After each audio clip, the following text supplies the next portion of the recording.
Business taxation.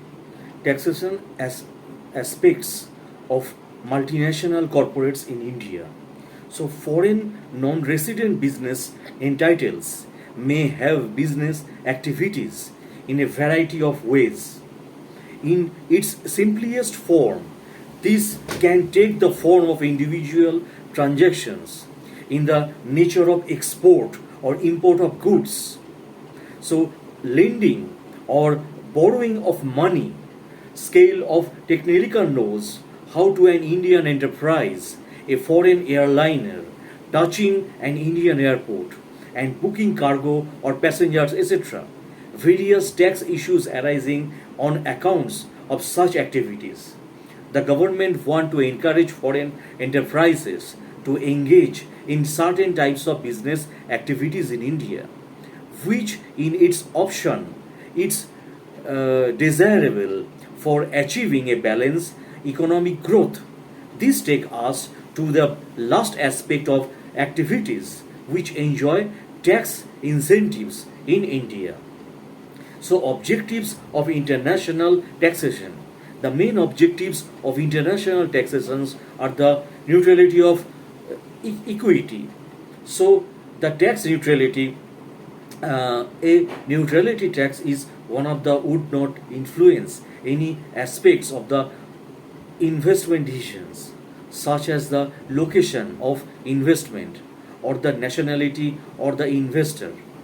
The basis justification or the tax neutrality is economic efficiency.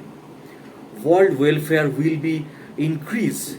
It capital is free to move from countries where the rate of return is low to this where it is high.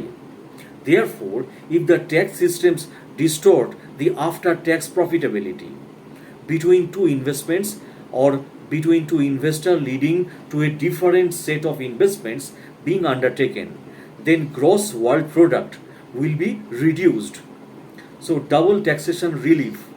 One of the major risks in the international business is the payment of taxes in both the countries, that is the country in which the business is actually affected, and it is the country where the MNCs is having its head office. This type of double taxations will definitely impede the growth of development of the MNCs in multiple ways.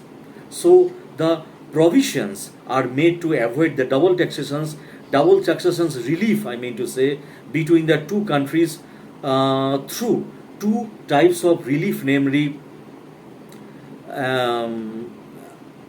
one is bilateral relief and unrelated relief.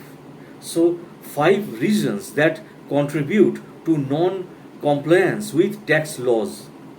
Non-compliance of tax laws can be said to be a failure intention and unintentional of taxpayers to meet their tax obligations. This lack of compliance can be as a result of different factors, as indicates as a rising or high taxation, lack of knowledge on taxation laws. So individual and organizational will tend to be non-compliant of tax laws when the tax are demand to be high as compared with the cost of living. In such a case, taxpayers will tend to avoid payment of taxes so as to have a seasonable amount of money to be used in the purchase of different commodities. So, lack of knowledge on tax laws. This point focus on the unintentional failure of a taxpayer to comply to tax laws. So, primary purpose of taxation. Taxation is a mean by which government finance their expenditure by imposing charges on citizen and corporate entities. The main purpose of taxation is to accumulate funds for the functioning of the government machineries.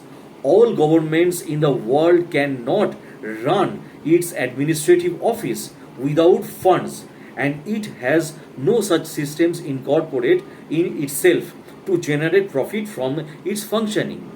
In other words, the government can run its administrative setup only through public funding which is collected in the form of tax. So therefore it can be well understood that the purpose of taxation is very simple and obvious for proper functioning of a state. So residential status of tax liabilities.